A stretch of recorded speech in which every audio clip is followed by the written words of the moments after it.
Okay, off we go. So here's where we were last time. We were talking about how to interpret vector line integrals. Remember, our motivating example for vector line integrals was to compute work, which makes sense when the vector field is a force, right? But in the situation we're considering here, the vector field doesn't represent force. It represents velocity of a fluid. Totally different scenario. You're going to get a totally different interpretation for the vector line integral. And the punchline is kind of weird, actually. But what a vector line integral represents... Oh, I'm in the wrong mode. What a vector line integral represents, you can see it right here, is it represents this quantity per unit area. And the quantity in question says, to what extent is the fluid flowing along the curve? Now, I say per unit area because, well, of course, I mean, if you think about it, the more area there is, the bigger this cross-section is, the more fluid there is. Well, that's clear. That's not... We didn't hardly even need to say that. So I think that part being sufficiently obvious, it really makes more sense to talk about rate that the fluid is flowing along the curve per unit area than it even makes to think about the rate itself, right? So this makes for, I think, a really nice interpretation of what a vector line integral is for a fluid flow. It's, cross-sectional area, of course, yada, yada. To what extent is the fluid flowing along the curve? Okay, and then we made the slight refinement of this idea that sometimes our curve is a closed curve. Right? Now, sure, I suppose it's still going to be measuring the extent to which the fluid's flowing along the curve. That part hasn't changed, right? But in this case, because it's a closed curve, how much the fluid is flowing along that closed curve, namely that curve that kind of, in some sense, makes a loop, right? It starts off going one direction. The direction goes all the way around and kind of comes back, and in some sense, you might say the unit tangent vector literally makes a complete circle. Right? The extent to which the fluid follows along kind of represents the amount that the fluid is kind of going around in a circle, in some sense. Not necessarily exactly, right? But anyway, so that gives rise to this alternate version, which is called circulation. Right? It's still just the extent to which the fluid is following along, but this time following along something going around. Okay. All right. I think this is about where we ended last time. So one twist on this, you might say. Let's imagine that we were talking about I like to think of this as a dead leaf, just because, if you go on a hike and you walk past a stream, there's going to be leaves that have fallen off the tree that are just kind of floating downstream in the little creek or whatever. So if so, you might notice not only is the leaf floating downstream, but it's usually not maintaining its orientation. It's usually kind of rotating somewhat as it goes along, right? So why is it rotating? Well, it's rotating because it's doing exactly what the water is making it do.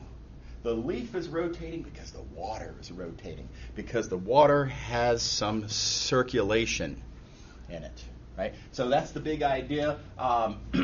You can, if you're looking for a physical kind of, geometric / physical sort of interpretation of circulation, it's kind of a measure of, okay, if you were to drop a small little something into that fluid, how would it sort of turn as a result of the motion of the fluid? Okay, so I think this is a really nice interpretation. Okay, next thing, you get lucky with the geometry sometimes. In practice, this observation that I'm going to talk about here is it's kind of like symmetry in a way. It's totally different, but it has the common feature that Most of the time it doesn't come up, but when it does, it can turn a difficult calculation into a snap. So this is a really awesome, in the 10% of vector line integrals where this comes up, it's fantastic. It's the best way to compute things in those cases. So I'm just going to show you by example how sometimes the geometry turns out to be really convenient. So here we go. We're going to start off with a curve. You can see I've got a curve there. And it's parameterized in a kind of a weird way. I'm not telling you rectangular coordinates as functions of time. I'm telling you spherical coordinates as functions of time. And now think to yourself, okay, how would you compute x, y, and z? Right? Well, you use the usual formula, right? So rho sine phi, cosine theta, rho sine phi, sine theta, all that business. So x, y, and z are going to be even nastier formulas, right? Involving lots of more sines and cosines and compositions and all sorts of terrible things. Okay. All right, so this is a very difficult curve to deal with directly. We also have this vector field here, which you'll notice I'm writing in sort of vector form. I'm not giving you the coordinates. No big deal, though. I mean, don't forget what this x vector is. That's just x comma y comma z. Right, so you could write down the coordinates if you really wanted to. Okay, all of this said, the goal of the problem is to compute the vector line integral like so. And how on earth would we do this? Would we actually parameterize and pull back through that parameterization? X would be a nightmarishly difficult formula of t. X squared would be even worse. X squared times y, even worse, etc., etc. Right? So this would be a horrifyingly difficult integral, brute force. Everybody see why we don't like this question? Okay, so here's where the awesome geometry kicks in. This curve is complicated, but there is one real simple thing about it, and that is every point on this parametric curve has rho equals 1. It says so right there. That means we are entirely confined to the unit sphere. So yeah, we're doing some weird, jiggly, weird sort of things as we move along the sphere, but we are stuck on the surface of the sphere. And here's a neat thing about that, and this is a peculiarity of spheres, right? Anyways, this is. Let me retract that statement. But if you are stuck on the sphere, then your tangent vector must be tangent to the sphere, or as I've written it here, parallel to the sphere. So that's a big geometric conclusion that we get by casual observation. Now, how does that help us? Directly, not particularly. But let's note something else. Here again is our vector field. That vector field, you'll notice, is a scalar multiple of the position vector, x. Well, the position vector looks like that. Wherever you are on the sphere, the position vector is represented by an arrow with its tail at the origin and head at, well, wherever you are. Now, here's the peculiarity of spheres. These position vectors are always perpendicular to the surface. And just think about, radius of a sphere. It's always perpendicular to the surface of the sphere. If you dig a well, it always goes down, right? I mean, that's the way spheres work. So that means that your vector field, being a scalar multiple of that, your vector field is also perpendicular to the sphere. So what's beautiful now is because we get to capitalize on all this convenient geometry, what we're looking at, f dot dx, is a dot product of two things, f and dx. One of them's always parallel to the sphere, one of them's always perpendicular to the sphere, and therefore they're perpendicular to each other. and therefore this dot product is 0, and therefore this integral of that dot product also 0. Right? So nasty, nasty calculation, and we make a couple of slick observations from geometry and declare victory. Very cool trick. Everybody on board? Okay. All right, so keep a lookout for this kind of thing. These kinds of scenarios don't tend to announce themselves, right? So you have to just always be vigilant, always one eye on this possibility. Whenever you notice that you're something really convenient, like rho equals 1, that's a kind of a big giveaway. This means that your surface is geometrically convenient. And you want to think about how can you capitalize on that? What good luck might you be stepping into, right? And then also, I think it's eyebrow raising that our vector field is a scalar multiple, however weird of a scalar it might be. It's a scalar multiple of position. That's another eyebrow raiser that it makes it kind of worth thinking through the possibility that something nice might happen. Okay, so always keep a lookout. How are we doing on this? Any questions? Everybody on board? Okay. So I don't know how to quantify, by the way. How often did I get to take advantage of stuff like this? But it was often enough that it's very much worth my telling you about it, right? So this kind of thing is not in any way unheard of. This kind of thing is, I don't know if I'd call it routine, but it's certainly not rare. So big savings in your future. Okay, next thing. This is kind of a notation thing more than anything else in Math219. It comes from just kind of extending what we've already said about the dx vector. We've already talked about the dx vector being x prime dt and other formulas, of course, but just thinking about x prime dt. We never really quite got around to this, but you can expand this in coordinates. X prime has coordinates. And with that in mind, blah, blah, blah. And notice what we get is an alternative formulation for the dx vector, coordinates of this position differential. Right? The dx vector is dx, dy, dz. Now, what does that bias? I guess there's different takes we could make on this, but what I'm going to observe is that if you write that down, just plug that into your formula for the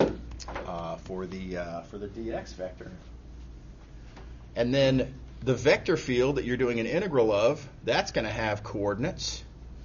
For whatever reason, it's common to call the coordinates PQR. Not that it matters.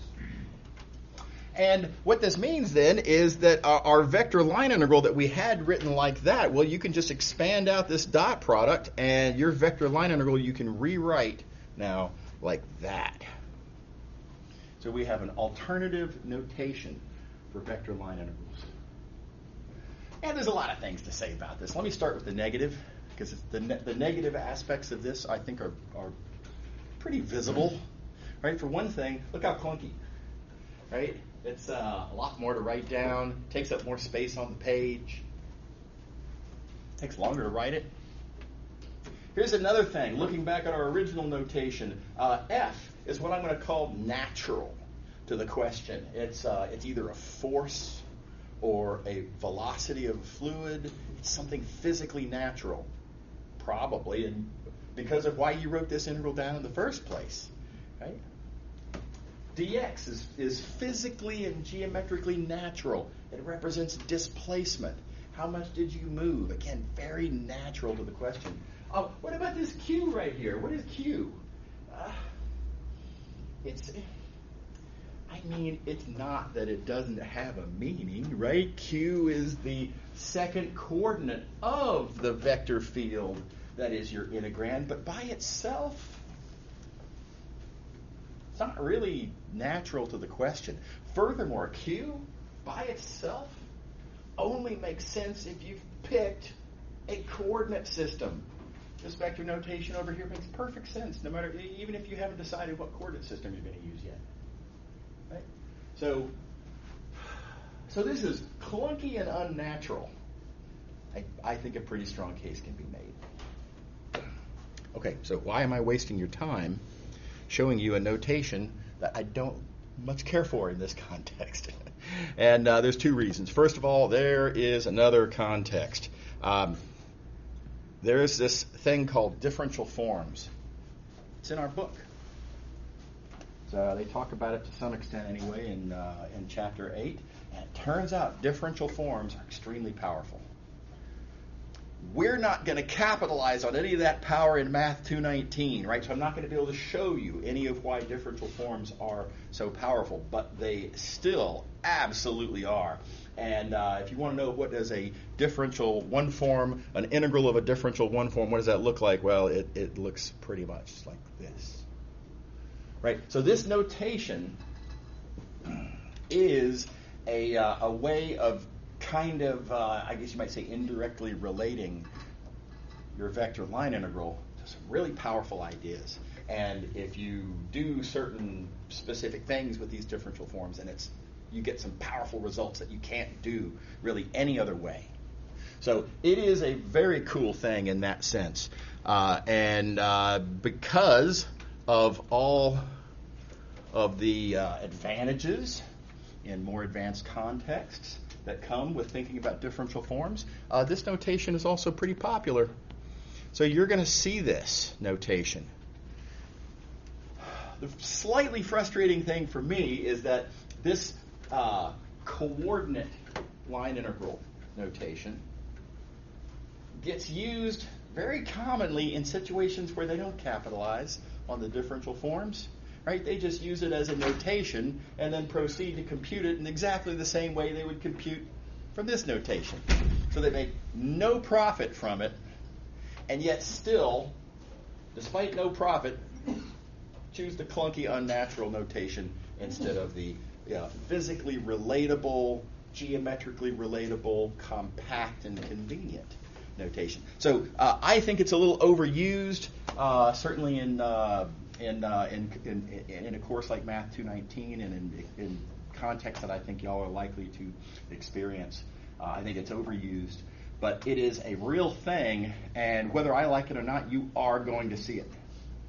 Right? If you're an engineer, something like that, some of your textbooks or instructors or whatever will be using that notation. So here's my suggestion. When you see this notation, I advise that what you do is just think, okay, all right, that they're talking about a vector line integral, and this business here with the P, Q, and R, that's just their kind of fancy way of telling me the vector field, and that this dx and dy and dz, that's just their corresponding way of representing the dx vector. So roughly speaking, whenever you see that, I encourage you to think this.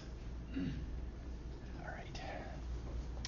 Okay, so I feel like we've done our duty on that point. Does anyone have any questions about this? Okay, last thing. Symmetry theorems. I'm a fan. Big fan. So I want y'all to be able to use symmetry theorems whenever they apply. It's very convenient, very powerful computational observation. Starting with the good news, if you have a scalar line integral, very importantly, scalar line integrals only, then yeah, it's exactly what you would expect. We have this theorem. If you have an odd integrand, a symmetric curve as your domain, then your scalar line integral is 0. Same little qualifiers. One condition's not enough. You have to have both. Right? And secondly, it's got to be the same line, giving the symmetries for the integrand and the domain. So now you're going to recognize how this lays out on the page. This lays out on the page almost exactly the same way as the theorem that I wrote down for single variable integrals, for double integrals, and for triple integrals. Right? So this is our, you might say, our fourth odd symmetry theorem. And it's morally identical to the three previous. Okay, so that's the good news. The bad news. Unfortunately, for vector line integrals, there is no odd symmetry theorem. It doesn't work. Cannot use odd symmetry arguments for vector line integrals. They just doesn't hold water. And it's a little counterintuitive. I mean, it kind of feels like it ought to. The problem is that when you're talking about a vector line integral, you're not just talking about little pieces of curve by way of how big they are, right? I mean, if you're talking about a scalar line integral, then yeah, the size of this little piece and the size of that little piece being the same is part of our argument. The problem is that's not all of our differential. Our differential also involves the tangent vector, the unit tangent vector. And notice these two unit tangent vectors here for these two chunks. Even though these pieces of curve have the same size, exactly the same size, these tangent vectors do not point in the same direction. They also don't point in opposite directions. They just don't relate to each other in any way that we can make use of with an oddness argument. So crash and burn. There is no odd symmetry argument to be made. Now, y'all recall, again, said it before, I'm a huge fan. I hope y'all will use odd symmetry arguments where they apply. Just make sure not to accidentally put all your eggs into an odd symmetry basket that doesn't work, right? And think of this as another version of the landmine aspect of symmetry arguments. Is everybody okay with that? Okay. All right. Okay, so moving along. If I can get that to erase. There we go. Okay, so moving along to 6.2.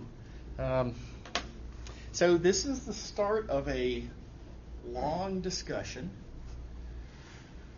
There's various big theorems that we're going to be talking about over the next few weeks. Green's theorem is one of the big ones. Colley's doing something a little bit unusual here, starting with Green's theorem, and I was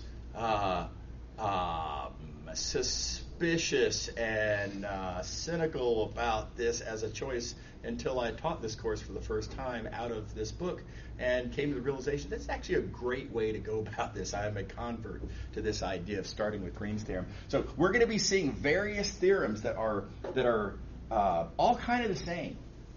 Green's theorem, fundamental theorem of line integrals, Gauss's divergence theorem, Stokes's curl theorem, arguably another version of the fundamental theorem of line integrals depending on how you choose to think about it. Arguably the fundamental theorem of calculus, also in that same category. All these theorems have tremendous amounts in common. In fact, these, again, depending on how you count, let's call it 6, just to be a nice round number. These 6 theorems are all literally special cases of a single theorem. All 6 theorems can be unified.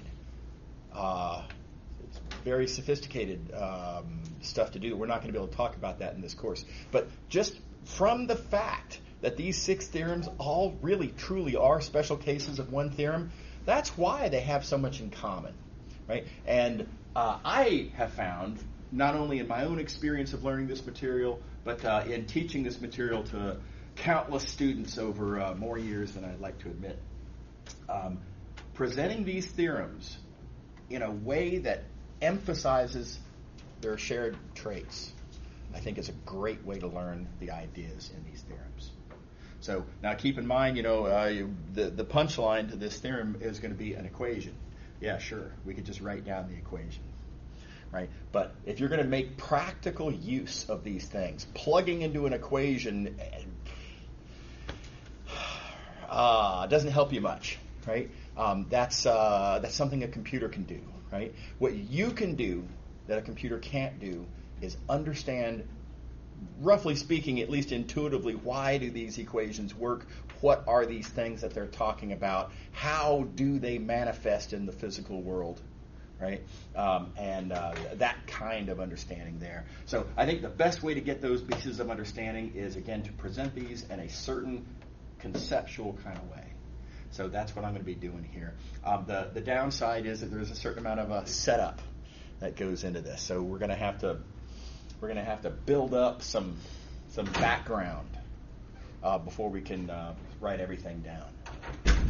But big payoff, I believe, over the next several weeks for doing this. Okay, so here we go. First little bit of background that I need to build up is this idea of what is a boundary. Now, I think y'all have a rough idea of what a boundary is. You might think of it as a border, right? I like to think of it as it's the dividing line between the set and not the set, right? That's what a boundary is. Okay, we're going to have to refine that definition. Going forward from this point, when we say the word boundary, we are no longer going to be talking about just a curve. We're going to be talking about an oriented curve. The orientation is going to be critical to making this stuff work, right? To making these theorems make sense. So if I'm going to tell you that this boundary is an oriented curve, then I've got to be able to clarify, well, wait a minute, is it oriented this way or is it oriented sort of the other way, right? There's two different ways that you can, if you think of this as a little path that you can walk along. You can walk that way on the path, or you can walk this way. And I'm saying one of these is the correct way to go. And here's the rule. It's a nice and simple rule. The rule is always go along the boundary in the direction such that as you do, like here's me, right? I'm walking along this boundary curve. Always walk in the direction that puts the set on your left. It's an arbitrary choice. This is an arbitrary choice that effectively got made over 100 years ago. It is arbitrary, but it's a very standard convention, and at this point, we absolutely cannot change it. So that's the standard. Always orient your boundary curve such that the region is on your left. Okay, so you'll notice if this is my set over here, then the purple vector indicates the orientation on my boundary curve. That puts the set on my left. If we're looking instead of looking at sort of part of the bottom part of a boundary, if you're looking at part of the top of your boundary, and again you're set now down here, the boundary needs to be oriented that way because as you walk along the boundary in this direction, the set is on your left. Everybody see that? So it's not about up or down or, left or right or anything like that. It's about where is the set as you walk along the boundary. Always to your left. Okay, now here's another misunderstanding that a lot of students make the mistake of buying into, and that is for a set like this, you'll notice that the direction that you go to put the set on your left is always counterclockwise. A lot of people oversimplify the story a little bit and say, oh yeah, you always go counterclockwise. This is not quite true. Now, it's true when you're going along what you might call the outside part of the boundary, as you can see here. But check out this case over here. If your thing looks like this is your set. Think of this as a lake that has a couple of islands in it. Right? Well, then your boundary has an outside part, and yes, that outside part is oriented counterclockwise, sure, but that part of the boundary You might say the part of the boundary that's the the shoreline of the island. You have to orient that clockwise to have the region on your left. So it is just not quite true to say that boundaries always go counterclockwise. You gotta think it through in more complicated cases like that one. Now, if you have a nice, simple lump of a region that doesn't have any cookie cutter holes cut out of it, then yeah, counterclockwise, totally. Right? But let's not oversimplify too much. How are we doing so far? Everybody understand the convention? Arbitrary convention, sure.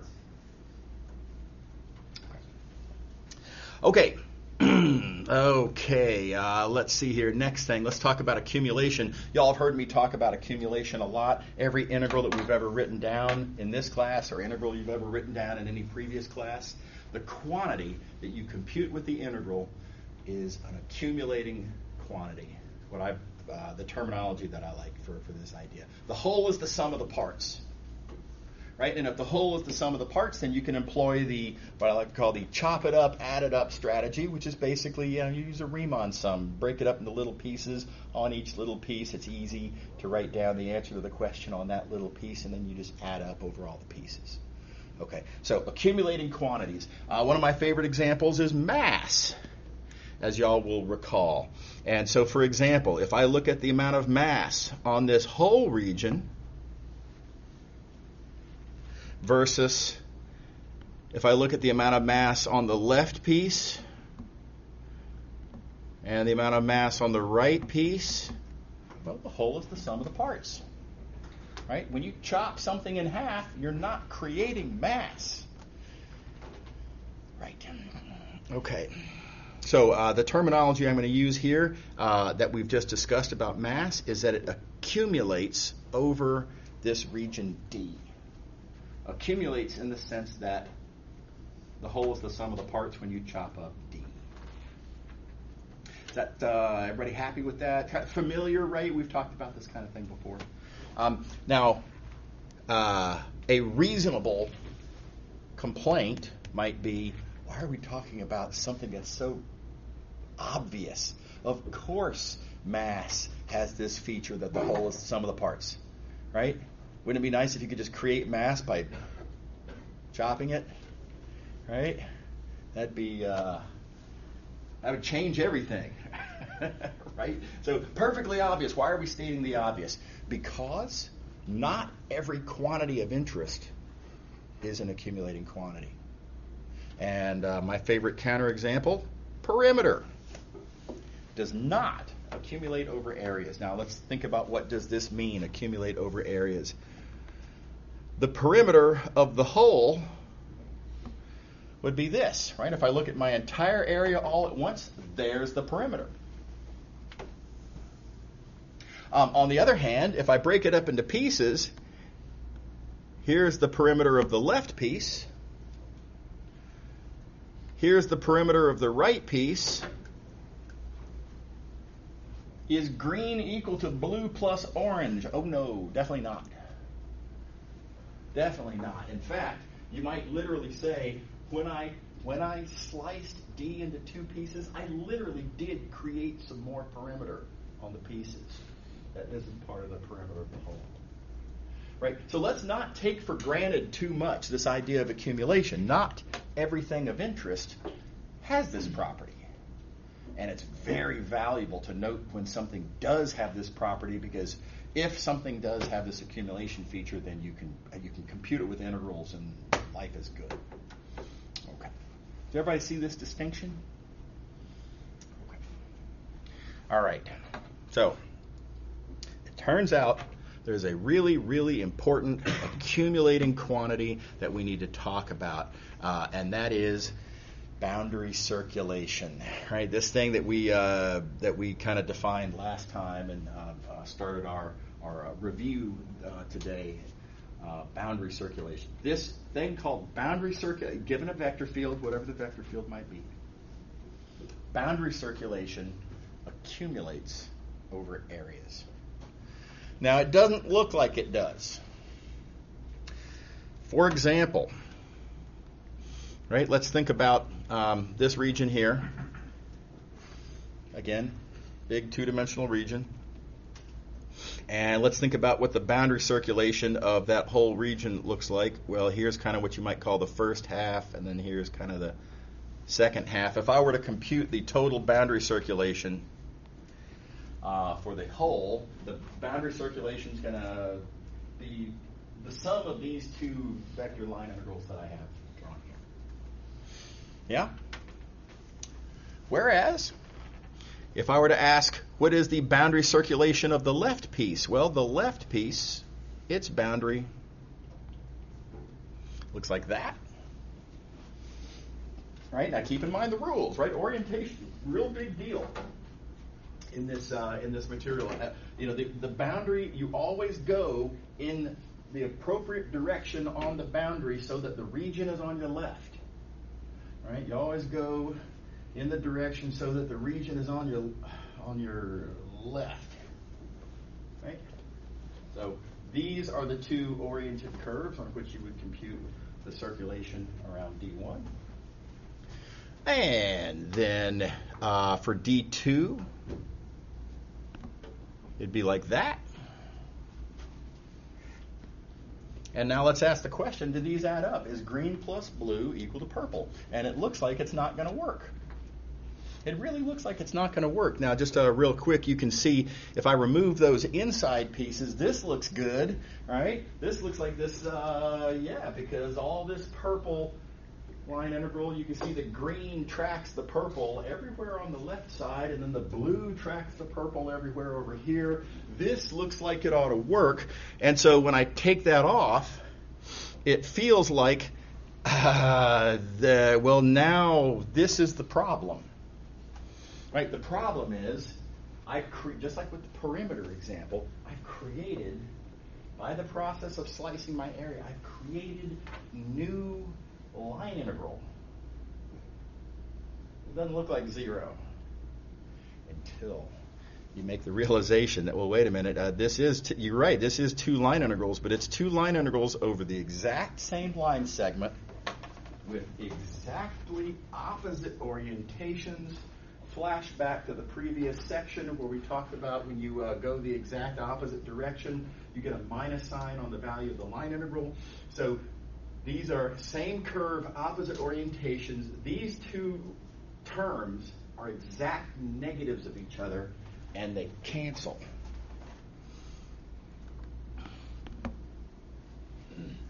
And when they cancel, you see then that the difference is in fact zero. Right, the difference between the left side of this equation and the right side of the equation, the difference was nothing. So in fact, yes, boundary circulation accumulates. Or as I like to say sometimes, the whole is the sum of the parts. How we doing? Everybody all right? Case could be made. This is the kernel, the cornerstone. This is what makes it all work right here. This idea of when you cut, the new terms cancel. This is ultimately what makes Green's theorem possible, and something analogous to this is ultimately what makes Gauss's divergence theorem possible, Stokes's curl theorem possible, et cetera, et cetera. So really huge idea, really important to make sure you're comfortable with all that. Okay. All right. By the way, to the complaint of, well, yeah, but you just did this for cutting into two pieces. What if you cut it up into a bazillion pieces? And it turns out it doesn't matter. And I'm not going to write down the algebra for this because it's just a notational problem. Geometrically, the big idea is very simple. Geometrically, if you have a great big solid and you talk about its boundary, and then if you start talking about, chopping up into little pieces and the whole, the sum of the parts and all of that, well, let's think about what happens when we slice it up. And as I slice it up, I'm going to have glasses here. As I slice it up, For example, I'm going to make a new edge there. Right, that's part of the new edge that I create when I slice this up. Well, that edge is part of the boundary of this blue piece on the left, oriented as indicated. It's part of the boundary of this orange piece on the right, oriented as indicated. And check it out, this new piece of boundary that I've created appears twice with opposite orientations, and it cancels. Does that make sense to everybody? Okay, and then frankly, likewise for all the pieces. This twice but with opposite orientations and cancels. This edge, twice, opposite orientations, cancels. This cancels, that cancels, cancels, cancels, cancels. You can see all these new edges that I'm creating, they're all going to cancel because each new edge, each interior edge that you create is part of the boundary of the chunks on either side, and because of our rule, because of how orientations work, boundary orientations, those two manifestations will always have the exact opposite orientations and they will cancel. Is that cool? All right. Okay. So, yeah. Here comes a little bit of a weird idea. This is just a sort of a way of thinking. I'm not about to write an equation or anything here, but this is just a suggestion of how I want y'all to sort of think about boundary circulations. We're accustomed to thinking about boundary circulations, for example, as, where we compute them, namely on the boundary. Right? So what I have in purple there, geometrically, this is where you might think of the boundary of this lump. Right? The boundary circulation is computed on this lump, and so you think of the boundary circulation as being on this boundary. And I propose that's not the best way to think about it. After all, when we say boundary circulation, we're talking about the boundary of an area. Right? So this is how you compute the boundary circulation of the whole. So I would encourage you to think of boundary circulation as something that you do to the region, not something that you do to the perimeter. And if you, again, just kind of thinking through the verbiage, if nothing else, this region is the thing whose boundary you look at to compute the circulation, and thus the term boundary circulation. So think of boundary circulation as something that happens to the two-dimensional region, not to the one-dimensional region, the one-dimensional curve that is its boundary. Now, why does this matter? Here is a silly little exercise. Let's imagine that we're talking about mass. Of course, we know mass is an accumulating quantity, and I could talk about how much mass there is in this hole. It's, some amount, whatever. And now let me make the modest observation that it accumulates in the sense that, that's the total of that amount of mass plus this amount of mass plus this amount of mass plus that amount of mass, et cetera, et cetera, et cetera, right? So the accumulation, the whole is the sum of the parts, and so the total green mass is going to be the sum of all these little pieces of mass. Okay, so that's what we get from accumulation. Well, if I were to make the same statement about boundary circulation, but if I were to think of it as something that happens on the perimeter, then I would get weird statements like this. If I want to know how much of that boundary circulation, is here. That seems like a ridiculous disconnect of a question. What do you mean, how much of the purple circulation is in the blue circulation? They don't even go over the same curves. It doesn't. The whole thing is just garbage as a question, right? But again, I think this is because we're looking at this the wrong way. You shouldn't think of boundary circulation just because this is where you compute it. That doesn't mean that's what we're doing with it. Boundary circulation is something we do to regions. So think of it instead like this. How much of the boundary circulation of this area comes from the boundary circulation of this area? And that's a perfectly reasonable. Nothing at all weird about this question, right? We know that boundary circulation is an accumulating quantity. The orange is part of the green. And if you want to know how much of the green quantity, whatever it is, boundary circulation in this case, if you want to know how much of that comes from the orange, yeah, then just compute it. Right? And the boundary circulation we get from the orange is, of course, going to be some fraction, some part of the boundary circulation for the green. So the big idea then, the takeaway from this, when you take that point of view, the takeaway is that the amount of boundary circulation that you get on this region, that's literally telling you how much of the total boundary circulation you can think of as being located in this piece. In the same way that if you have a whole of mass, right, and you ask how much of that mass is in this piece, well, just compute. It is what it is. No problem. Likewise, boundary circulation as well can be thought of as having locations. I can talk about how much of the whole boundary circulation is in this piece, and I can think of that amount as being in this piece. Okay. All right. So the big takeaway here is that because boundary circulation behaves like physical stuff, like mass, you can treat it like mass or other physical stuff. So if something behaves that way, you can treat it that way, because treating it that way just means you're going to take advantage of the fact that it behaves that way. So that's the big takeaway.